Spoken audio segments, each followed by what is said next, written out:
En 1674 llegan a Salzburgo los Doppler, una familia austríaca que se dedicó a la construcción y que pronto tendrían un patrimonio económico nada despreciable considerando la época.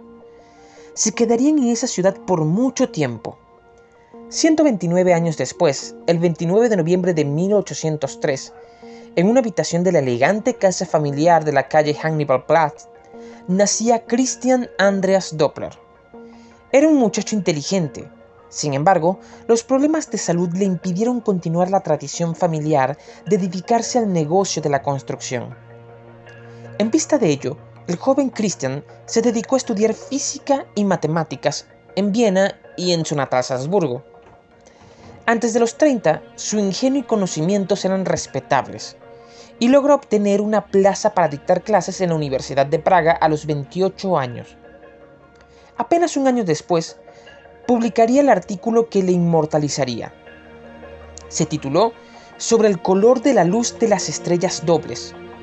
Se trataba de un folleto de unas 20 y tantas páginas, en donde explicaba, con sus correspondientes y bien cuidados cálculos y deducciones, que la frecuencia observada en una fuente cambiaría si tanto la fuente como el observador se movieran.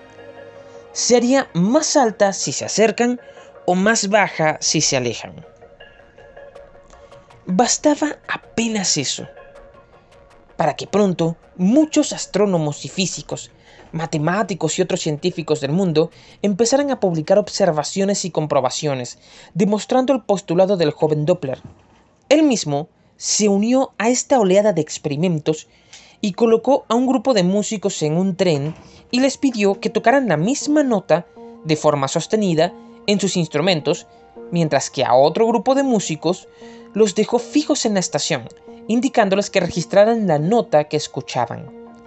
El experimento era, quizás, algo engorroso y complicado, pero fue sin dudas efectivo, y sus observaciones no han encontrado una sola excepción hasta el día de hoy.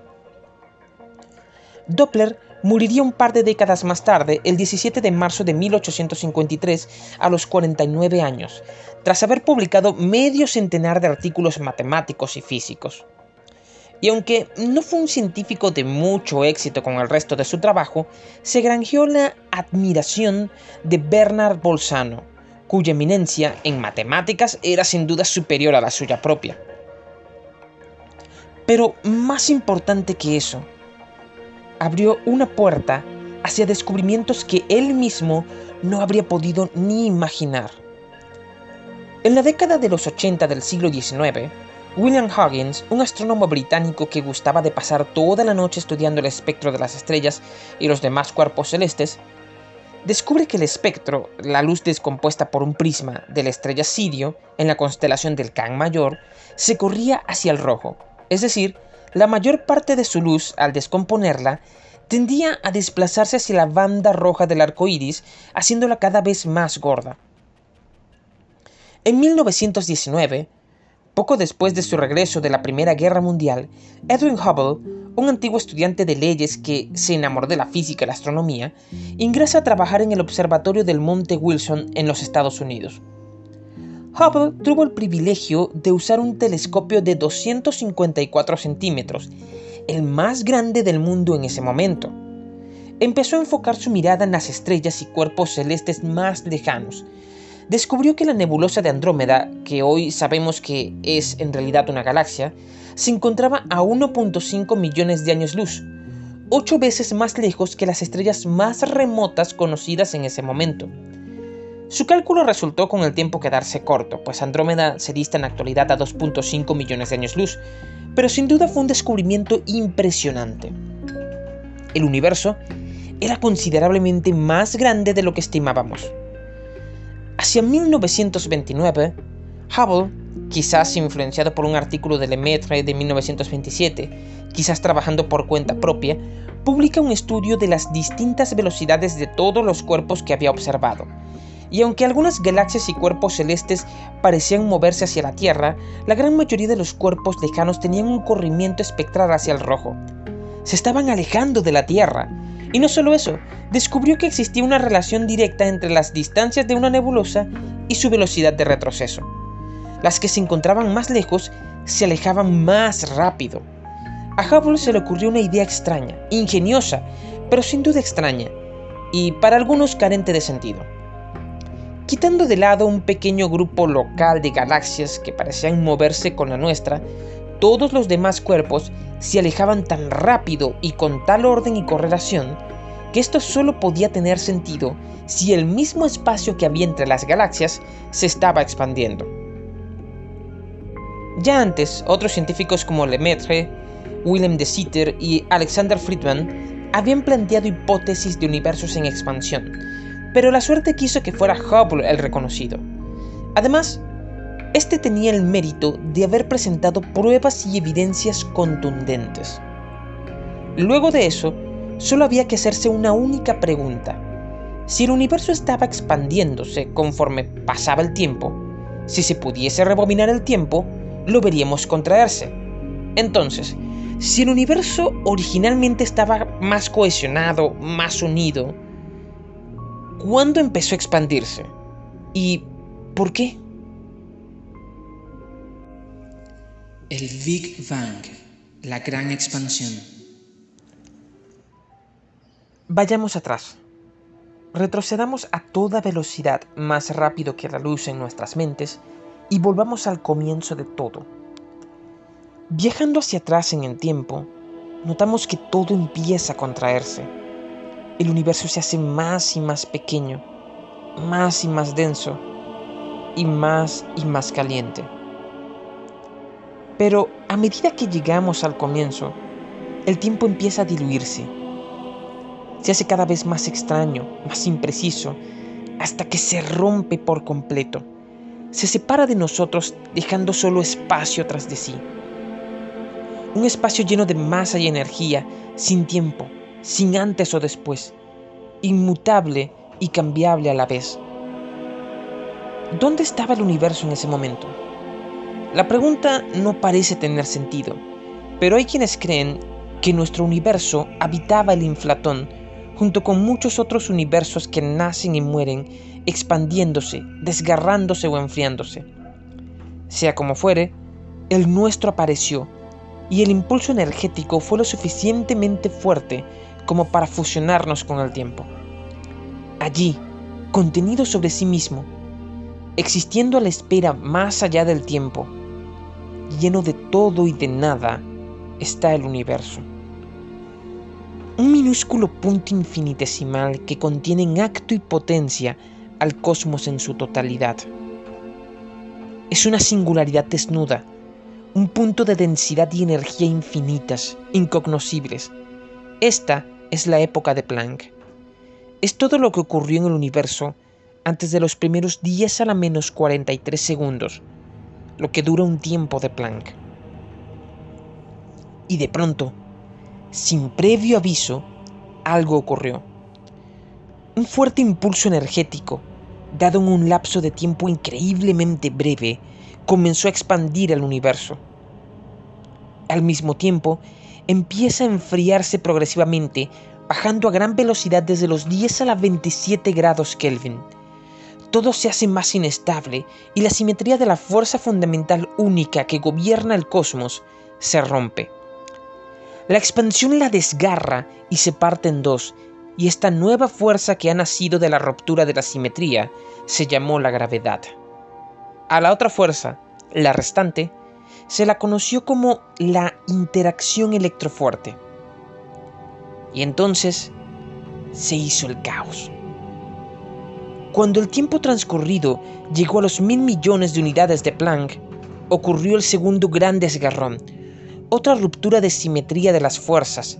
La densidad bajaba abruptamente y la distancia entre los flujos de energía se hizo tan grande que la interacción electrofuerte no pudo mantener todo unido y su simetría se fracturó, creando una nueva fuerza, la interacción nuclear fuerte, que será la responsable en el futuro de la existencia de los núcleos atómicos. La separación dejó a un lado como fuerzas restantes a la interacción electrodébil, rompiendo quizás el equilibrio del número de bariones.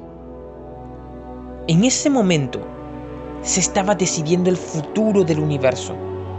La materia, que aún no existía, surgiría de un instante a otro.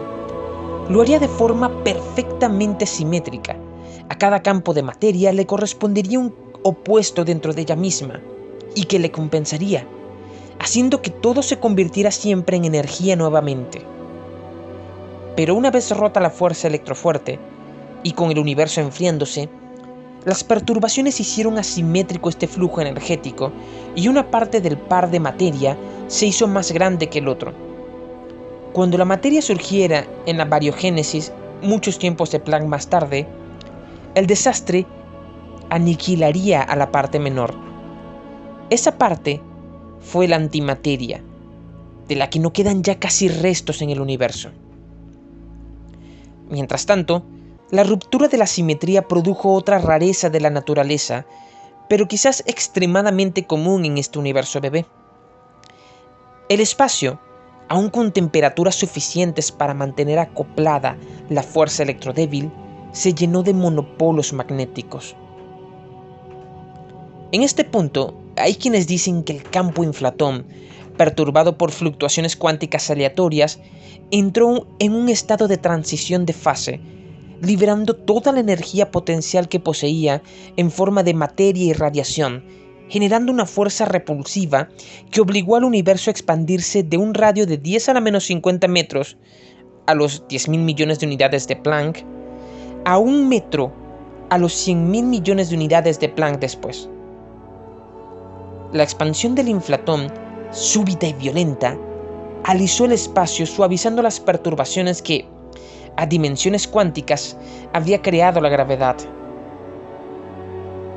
dando lugar a deformaciones espaciales suaves pero extensas que en un futuro se convertirían en los pozos gravitacionales que formarían las galaxias. La continua ruptura de simetrías fue llenando el universo de una enorme cantidad de campos cuánticos, campos que, al condensarse en energías bajas, formaban las partículas. Pero a medida que el universo se fue enfriando, se produjo la última gran ruptura de simetrías. La fuerza electrodébil se desgarró y se partió en dos, creando la interacción nuclear débil y el electromagnetismo. El cóctel de fuerzas estaba terminado. Las 4 fuerzas fundamentales del universo que conocemos hoy en día habían surgido: la gravedad, la fuerza nuclear fuerte, la fuerza nuclear débil y el electromagnetismo. Acto seguido, alterado quizás por la inestabilidad del universo, el inflatón sufre otra perturbación y toda su energía es transmitida al resto de campos del universo, calentándolos, energizándolos, mientras el inflatón se descompone y degenera. Nacen los quarks, 6 campos cuánticos que serían capturados por la fuerza nuclear débil, y también nacen los neutrinos y los electrones. El electromagnetismo forma su propio campo y los fotones llenan el universo recorriéndolo en todas direcciones, caóticamente. La expansión no se detendrá, nunca más.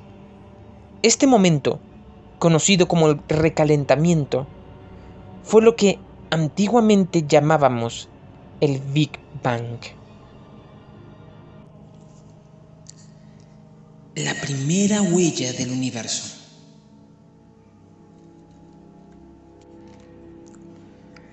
La ruptura de la simetría electrodébil, último rescoldo del universo originario, puso fin al dominio de la energía. Al bajar los niveles de densidad energética, las distintas fuerzas se vieron sometidas a algo nunca antes experimentado: la energía del vacío. El campo de Higgs, que habitaba el vacío permeándolo todo, fue como una banda elástica que atrapaba todas las interacciones. Para moverse de un lado a otro, muchos de los campos debían pagar un tributo al campo de Higgs y cederle parte de su energía. Esa energía entregada al Higgs es lo que hoy día llamamos masa. Obligados a tener masa, los campos cuánticos formaron una espesa sopa de partículas que se extendió por varias decenas de milisegundos, llenando todo el universo, que entonces tendría unos pocos kilómetros de diámetro. Era una pesada masa plasmática llena de fotones, neutrinos y electrones, chocando en todas direcciones y, sobre todo, lleno de una enorme cantidad de quarks completamente libres. La fuerza nuclear fuerte, que fue la tercera en aparecer, no pudo igualar la velocidad a la que el espacio y el tiempo seguían expandiéndose. Entonces, se desacopla y se ve obligada a tomar cuerpo en forma de gluones. Pero aún eran energías desnudas que llenaban todo el espacio. El reloj cósmico avanza. La aguja que mide la edad del universo en el tiempo acaba de marcar 100 milisegundos de edad. Las velocidades de expansión son apenas imaginables. Si unos instantes atrás el universo era una especie de esfera de unos kilómetros de diámetro, en este momento tiene un tamaño equivalente al del sistema solar. La distancia ha bajado los niveles de densidad y la temperatura ha descendido al menos unos 100.000 millones de grados Kelvin en menos de una centésima de segundo. Con esos niveles de energía, la fuerza nuclear débil no puede ya mantenerse y confina a los quarks para siempre dentro de sus propios límites. A partir de ese momento, los quarks siempre irán de 3 en 3. Es el nacimiento de los hadrones, las partículas pesadas que conforman la materia de la que estamos hechos, los protones y los neutrones. Son partículas con 3 polos, o lo que es lo mismo, con 3 quarks. La época en que el universo fue un denso plasma de quarks y gluones altamente energizados dura unos pocos segundos. El espacio crecía y crecía cada vez más rápido, y las reacciones que mantenían el equilibrio entre neutrones y protones se hicieron más lentas que la velocidad a la que se expandía el universo. Cuando el universo cumplía 1 segundo de edad, ya se había enfriado hasta los 30.000 millones de grados Kelvin y seguía descendiendo. La interacción de la fuerza nuclear fuerte no pudo más, y se desacopló del resto del plasma primigenio, contrayéndose. Los neutrones y protones, enlazados por los gluones de la fuerza fuerte, empezaron a combinarse. Los campos electromagnéticos, más potentes, lograron mantenerse en parte como una densa sopa de fotones, pero las partes del campo que no tenían suficiente energía como para alcanzar la velocidad de expansión del espacio, se vieron confinadas y tomaron en parte la forma de electrones, parte de los leptones que llenaban el espacio primordial.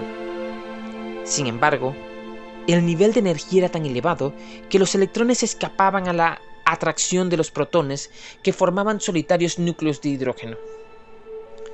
Algunas veces, a la danza de electrones y protones ionizados se unía un neutrón, atrapado por los gluones, mientras los electrones fluían libremente.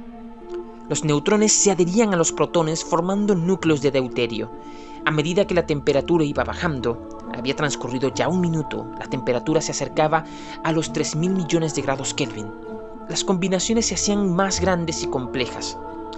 2 protones y 2 neutrones se unían formando núcleos de helio, o lo hacían de 3 cada uno, formando núcleos de litio, o de 4 en 4, formando núcleos de berilio.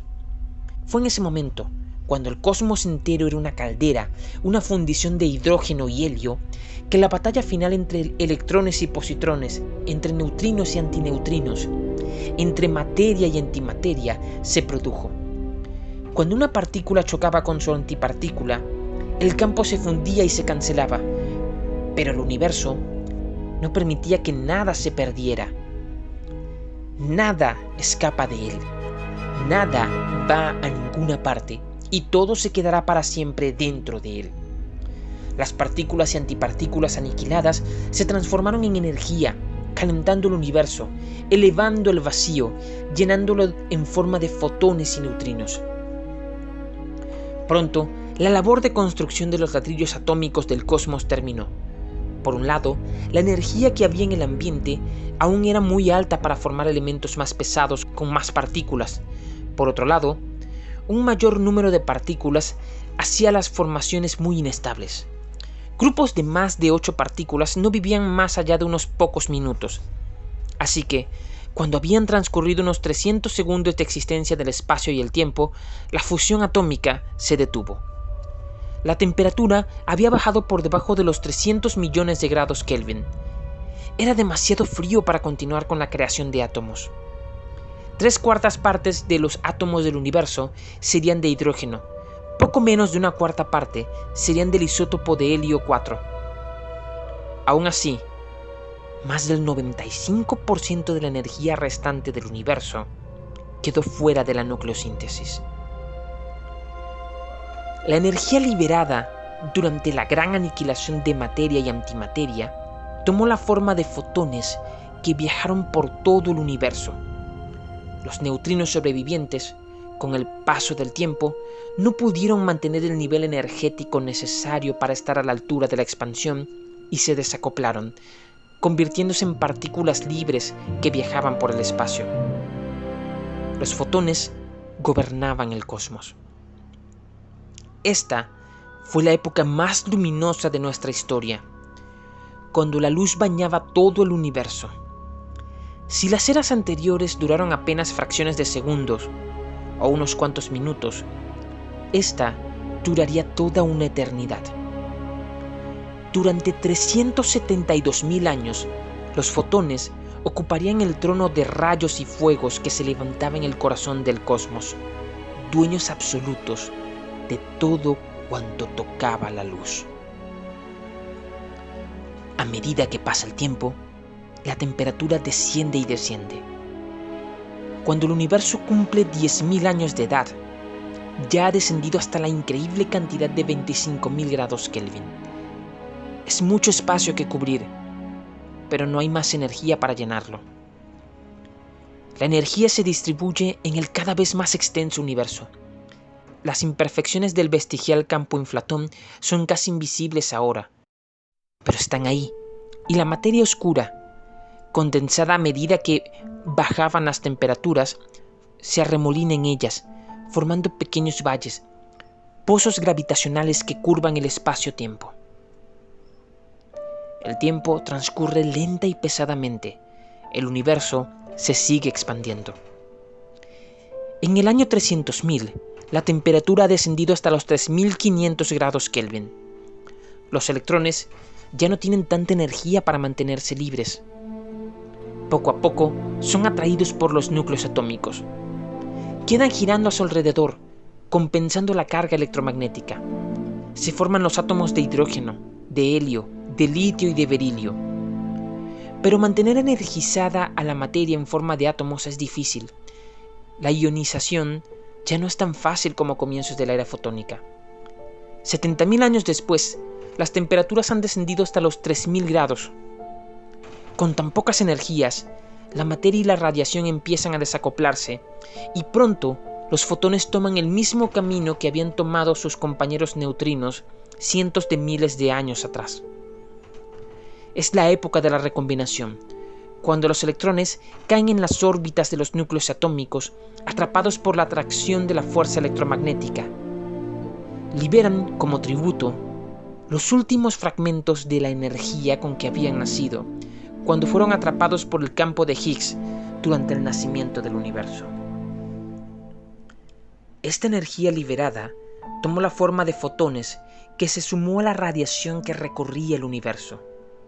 Juntas, chocaron una última vez contra las remotas paredes del universo e hicieron un eco largo y profundo. Un eco con una energía equivalente a 3.000 grados Kelvin. El día de hoy, 14.700 millones de años después, aún podemos escuchar ese eco resonando en el espacio-tiempo, proveniente de todas direcciones.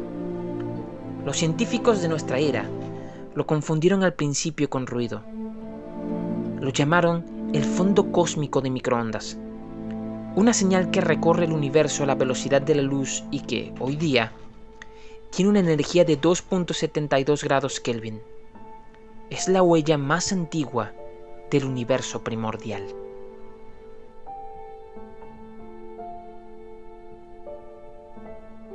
Nacen las estrellas. En algún momento de este remoto pasado, aislada de las interacciones fuertes y débiles, separada de los campos electromagnéticos, la materia oscura se desacopló del resto del plasma primordial. ¿Qué es esta clase de sustancia? Aún no lo sabemos. Pero sabemos que es gobernada por las fuerzas gravitacionales y que es probable que haya sido atrapada por la camisa de fuerza que el Higgs impuso sobre los bariones y leptones en los albores del universo. Fría y solitaria, la materia oscura empezó a remolinarse en las pequeñas irregularidades cuánticas que el inflatón expandió. La gravedad, al contrario que las demás fuerzas del universo, no es tan poderosa. El electromagnetismo puede arrancar electrones y protones con pasmosa facilidad, y nada ni nadie podría romper durante mucho tiempo el campo de fuerza que mantiene unidos a los quarks dentro del cinturón de la fuerza débil. Romper la fuerza nuclear fuerte es todo un reto, y una vez rotos sus enlaces, la energía que libera su energía es tan fuerte que origina el mecanismo de las bombas atómicas. A su lado, la gravedad es enclenque. Pero, por otro lado, su alcance es absoluto. El campo gravitacional llena todo el espacio del cosmos, y sus débiles manos arrastran todo, atrayéndolo incluso desde los confines más remotos del universo observable. Así, atrapó a la materia oscura, que poco a poco empezó a girar sobre sí misma, formando pequeños nudos. Y mientras más materia se reunía, el campo gravitacional se hacía más y más fuerte en ese punto. Una extensa red de filamentos de materia oscura cubrió el cosmos, tejiéndolo como si fueran venas en su cuerpo, como hilos en la hoja de un árbol. Era un vasto y extenso laberinto de hebras de materia oscura que se extendía por millones y millones de kilómetros, formando remolinos y corrientes. Era la energía del universo, moldeada por la gravedad, fluyendo como ríos en grandes torrentes cósmicos. La energía de la materia acumulada empezó a curvar el espacio-tiempo. Las trayectorias de los fotones se doblaban ligeramente y el tiempo se contraía un poco, transcurriendo más lento cerca de los descomunales filamentos. Las nubes de hidrógeno y helio empezaron a formarse, atraídas por la materia oscura concentrada en estas trampas gravitacionales. Con cada gramo de materia, las interacciones se hacen más cercanas.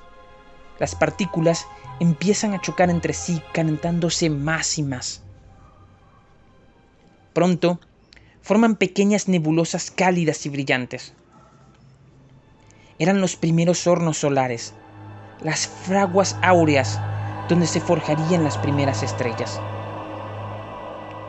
Los átomos de hidrógeno y helio comenzaron a apilarse unos sobre otros, presionados por la gravedad que crecía en poder con cada gramo de materia oscura que engullía. Las nubes de gas empezaron a brillar, luego de miles y miles de años de oscuridad. Desde la recombinación, la luz volvió a aparecer. Las nubes se hicieron tan pesadas que colapsaron sobre sí mismas. La densidad creció y el gas se calentó tanto que ionizó a los electrones, liberándolos de la atracción de sus núcleos. La presión de los electrones y fotones por escapar fue tan grande que impidió que la masa gaseosa se siguiera colapsando. Fue así como nacieron las primeras estrellas. Dios es una estrella.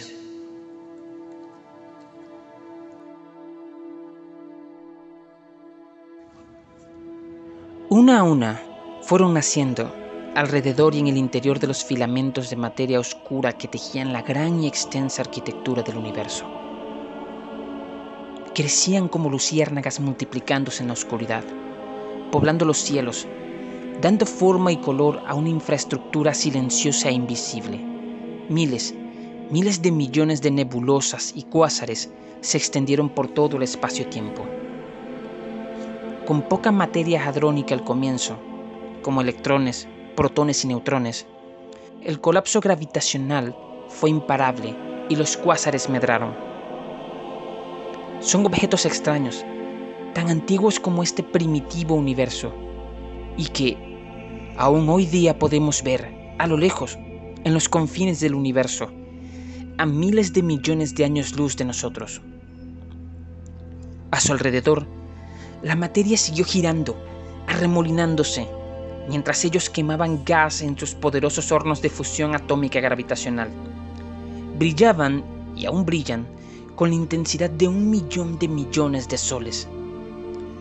Nada en el universo, salvo los discos de acreción de los monstruosos agujeros negros supermasivos, puede comparárseles aún. El tiempo transcurre lentamente. El cosmos se sigue enfriando y poco a poco la luz de los cuásares vuelve a ionizar la materia del universo, devolviéndoles energía a los electrones. Es un proceso lento. Transcurren 250 millones de años entre oscuridad y destellos de luz de cuásares antes de que otros cuerpos empiecen a aparecer. Eran enormes bolas de hidrógeno incandescentes, masas de gas altamente ionizadas que seguían calentándose más y más.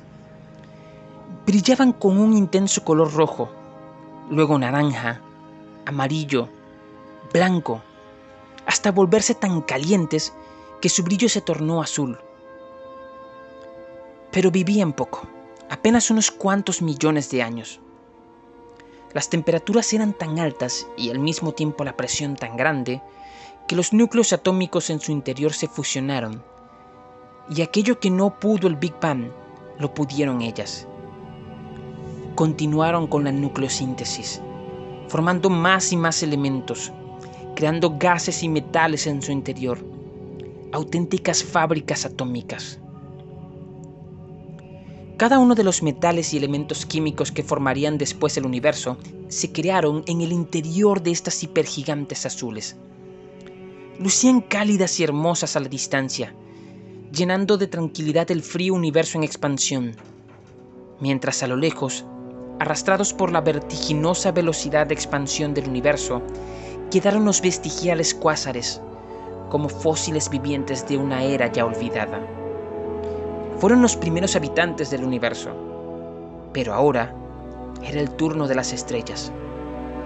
Ellas dieron entrada a la nueva era que aún habitamos, la era estelar. En el desenfrenado calor de su interior, la cantidad de materia que tenían no era suficiente para sumar más gravedad, y muchas de estas estrellas empezaron a expandirse sin control, impulsadas por la gran cantidad de energía que liberaban en su interior al romper los campos electromagnéticos. Y cuando ya no podían soportarlo más, la inmensa bola azul, que seguramente medía miles de veces el tamaño de nuestro Sol, explotaba. Se convertían en las primeras supernovas, una violenta explosión de luz y energía que barría con todo a su paso, destrozando en colosales fragmentos los filamentos de la arquitectura cósmica. Sus cadáveres, enormes nubes de polvo y gas interestelar, quedaban diseminados como un trágico cascarón cálido y fosforescente. Durante 300 millones de años, estas estrellas de hidrógeno y helio crecían y morían por todo el universo, vomitando de sus entrañas. Millones y millones de toneladas de litio y berilio, de boro, de carbono y neón son esparcidos por el cosmos. Las nubes de gas a su alrededor, iluminadas por la explosión, se ionizaban brillando a su vez. Otras estrellas, al morir, desarticulaban su cuerpo, expulsando sus capas superiores en violentas eyecciones que quedaban girando alrededor de su corazón muerto y degenerado. Son como dioses, hijas del caos gravitacional y de las 4 fuerzas fundamentales, criadas por la materia oscura quien fue su madre. Y en el combate entre la gravedad y las fuerzas centrípetas y repulsivas de su misma naturaleza, estos dioses primigenios, en un acto de seppuku, desgarran su interior derramando átomos nuevos, nunca antes vistos, átomos densos y pesados, elaborados y complejos. Y a su alrededor, de sus capas muertas y en torno a su corazón marchito, dejaron flotando el fermento para futuras estrellas, hijas nacidas de su propia corteza, de sus propias rocas, de su propia sangre. Mientras la primera generación de estrellas moría en una agonía de incandescentes supernovas, la gravedad tenía otros planes. Aferrándose a la arquitectura que había tejido de la mano de la materia oscura, empezó a construir su gran obra, la que da forma al mundo que nosotros conocemos hoy día. Apenas han transcurrido unos 670 millones de años desde el Big Bang. En torno a los mismos hilos de materia que tejían la red cósmica, se empezaron a agrupar las estrellas, formando nebulosas estelares que, antes que pudieran notarlo, estaban atraídas por otros gigantescos pozos gravitacionales. En su interior, oscuros objetos, salidos del remoto colapso gravitacional, devoraban todo cuanto había y atraían a las estrellas sin parar. Pero su atracción es lenta. Todo en el universo gira o se mueve en línea recta. Y alrededor de estos monstruos gravitacionales, quizás vestigios de los cuásares primigenios, las estrellas construyeron su propia arquitectura. Las primeras galaxias se originaron aquí. Galaxias elípticas, espirales, circulares, amorfas o toroidales, mientras en su interior se seguían construyendo los átomos de más y más elementos químicos. Cada estrella que moría arrojaba al espacio nubes de hidrógeno y helio, pero también de boro y nitrógeno, de carbono y de neón, de hierro y de silicio, y de oxígeno. Cada átomo de oxígeno que respiramos, cada pizca de óxido ferroso en nuestra sangre, cada átomo de carbono en nuestras moléculas, cada pedazo de nitrógeno en nuestra atmósfera, fue forjado en el corazón de una estrella. Una estrella que seguramente creció sin parar, desesperada por brillar, impulsada por sus propias fuerzas repulsivas más y más rápido contra el colapso gravitacional que la amenazaba, hasta que explotó en un gran destello de luz, de plasma estelar y radiación. De su corazón marchito y desgarrado, dejado en el centro de este caos de rocas y gases cósmicos, nació el Sol, hija de la misma estrella que dio a luz cada átomo del que tú y yo estamos hechos. A esa estrella moribunda y desdichada debemos nuestra existencia, debemos la creación. Nacimos de sus entrañas, así como el padre Odín creó Midgard del cadáver de Ymir, o el mundo levantado sobre el cuerpo destrozado del Leviatán. Así nacimos del caos primigenio de una explosión estelar. Cada parte de nuestro ser, de todo cuanto existe y nos rodea en nuestra pequeña tierra, nació en el interior de una estrella. Y en el lejano futuro, cuando el fin de las estrellas haya de llegar y solo los monstruos gravitacionales que llamamos agujeros negros, singularidades desnudas que flotan impasibles en el cosmos, cuando solo ellos queden, volveremos a ellas, quedando nuestra materia sellada para siempre en el interior de un punto sin espacio de densidad infinita.